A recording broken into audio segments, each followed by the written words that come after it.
Alright, so good evening all of you, and we are in Maa Sarde School of Learning. Okay, and the date is, what's the date today is? Today is 30th of August 2022. Alright, so as we have seen Kepler's three laws, right? The first one is law of what? Orbits. Second one was the law of what? Periods. Law of periods, right? And the third one was what? Third one was, you can say, law of what? Law of areas. Sorry, this is I think law of areas is the second law, and the law of periods is what? What's the special formula, or what the special relation we have learned here is that t square is proportional to r square, or we can say that what? Or we can say that t square is equivalent to k constant times s. This also we can write for this one. Okay, law of this. So what we will do is we will do the deduction of Newton's law of gravitation. Okay, using what? Using Kepler laws. And so we will see this, how we can reduce the Newton's law of gravitation using Kepler laws. So as we all know that omega is equals to 2 pi by t, okay, where omega is the angular velocity, you can say, and t is the time range. Okay, alright, so this is the relation which we know already. Okay, and we know that there is centripetal force on planet. Okay, so for which centripetal force is for the circular motion. Since planet is in orbits, so it behaves circles. Okay, so as we know, the formula for centripetal force is what?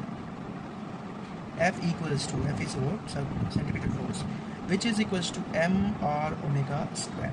Okay? When m is the mass of planet,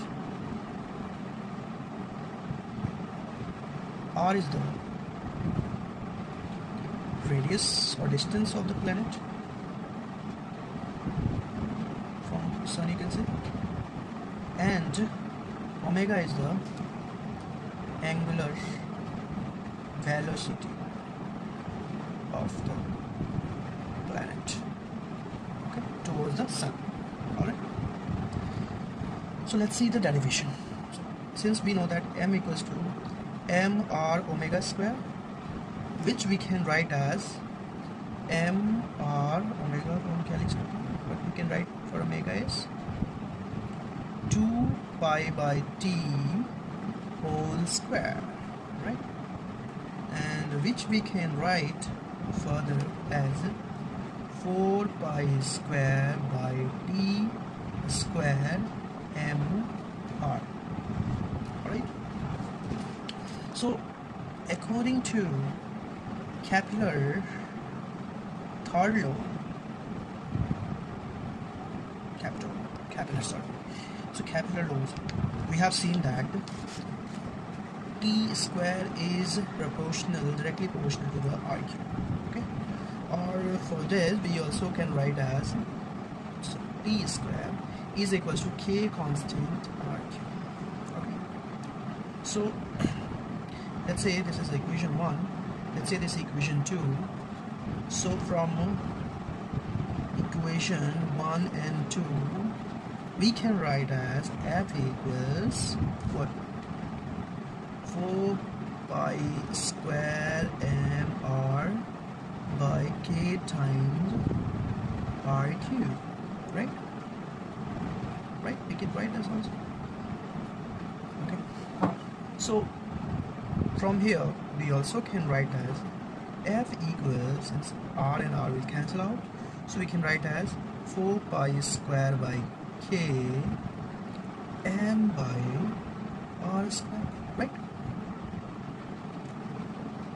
Okay, so since we know that this is what, we can say that it's a constant term. Okay, so from here we conclude that F equals to, let's assume this as, you can say what, capital G. Okay, alright, so we can write as G M R square. Alright, and from here we also conclude that F is directly proportional to m by R square, right? So this is what the Newton's law of gravitation, right, which is proved. Okay, so from here let's see over here. Okay, this, so alright, so from here, as we have written as F is proportional to m by R square, so we can conclude that what, the first one is force is what,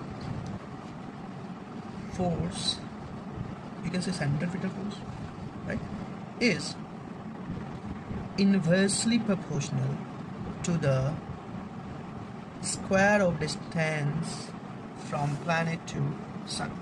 Okay, the second one we can conclude that force is what, directly proportional to the mass of what, mass of planet and the sun also. Alright, so this is what we conclude, the two things about gravitational force, or you can say about Newton's law of gravitation. Alright, so thank you so much. In the next class we'll see the vector form of gravitation. Okay, thank you so much.